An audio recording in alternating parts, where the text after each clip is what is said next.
It's a pleasure to have you here. The details now. The prices of fruit juice, wine and some alcoholic beverages and other commodities are expected to go up by an average of 20% once President Akufo-Addo signs the excise duty amendment bill, which was passed by Parliament last Friday, into law. The minority was opposed to the tax measure, but they lost the vote 137 to 136 after an NPP MP who was involved in an accident was brought into vote in an ambulance. Parliamentary Affairs correspondent Kweku Asante has more.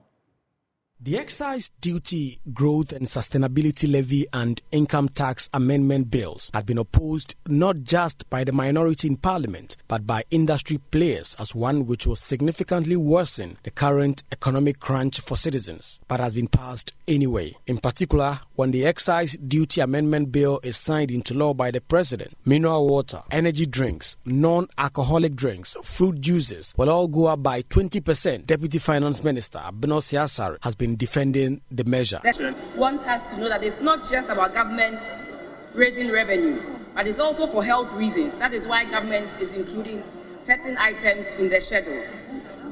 There's an existing schedule. What government is seeking to do is to make sure we put some percentage on sugary items, like the fruit juice that contains sugar. That is what government seeks to do here. So government is also looking at protecting the health of its citizens. And again, we've seen an influx of tobacco in this country. Government has also included tobacco in this schedule to reduce the consumption of tobacco, especially by the youth. So, Mr. Speaker, it is not just about raising taxes. Again, government is seeking to harmonize the way these items are listed on the schedule. The minority leader, Dr. Kisela Tuforsen, who led his group to oppose the taxes, warned that people will suffer. It is obvious that as a result of the depreciation of our currency, prices of goods and services, particularly items that are imported, prices are going up. Again, the government increased value-added tax, and as a result, import VAT has gone up by 2.5%. So prices of goods and services are actually very high. Any attempt to increase excise duties will mean that the ordinary Ghanaian is going to suffer. Already disposable incomes has been reduced. But what this government seeks to do is to impose taxes, additional taxes. One of the taxes they intend to impose is to impose a 20% tax on apetite. Mr. Speaker, if you are to look at page 4, item 6, increase in taxes, spirit, including apetite. This government is increasing the tax on apetite, or introducing a tax on apetite, 20%. 20% on ex-factory price, 20%.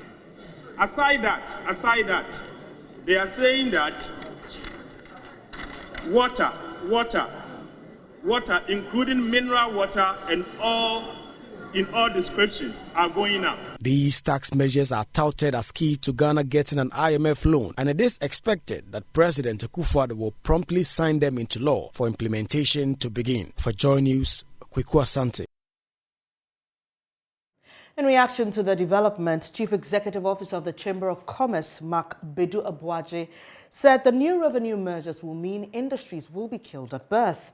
Speaking on the AM show, he said government is unlikely to hit the targeted revenue. Businesses are not making profit. Business is already suffering. And we can't tax ourselves out of what we are going through. What we need to do is to ensure that we empower and strengthen the private sector so they can grow, hire people, make a lot of revenue, and then we can tax. We are killing them right at birth, and it's not going to be in the interest of the country. Now, look, we have been talking about changing the structure of the economy. We have been talking about reducing imports. We will not achieve this. I wonder whether we are serious. How can you industrialize with all these taxes? How? How do you expect businesses to expand with all these taxes? We're going to continue to import.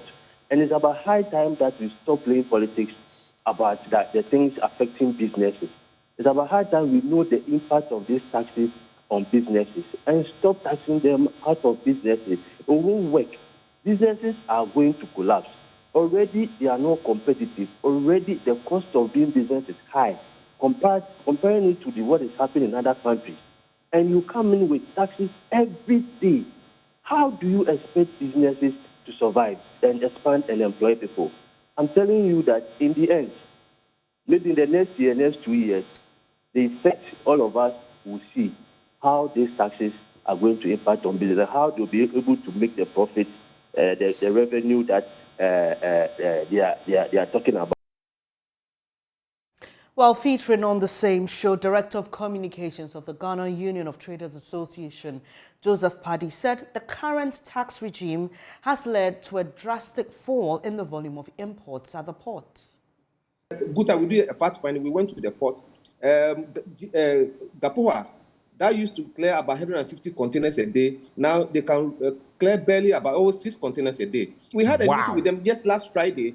Yes, and they were asking us that they have seen a decline in importation or clearing of cargoes from the port, and then we should come out and have a roundtable discussion and find a solution to it. And we told them they know what is going on because our members have stopped importing as a result of the duty rate that cumulatively you pay about almost 52% cumulative. So if you import about $10,000 worth of a product, you are paying over $5,000 as a duty. And what business or which kind of business can you go into and even maximize profit or even break even? Coupled with what my brother just said about the policy rate that has been increased from 29.5%. So now we are going to the commercial bank to borrow. The lending rate is going to be about 35 to 40%. Which business can go into that direction? And that when it happens that way, compliance level becomes extremely low. That's what we're seeing. So if people are defaulted from paying their loans, it's as a result of somebody. If your component of your interest rate goes up as high as 35 to 40%, no business can survive under this dispensation.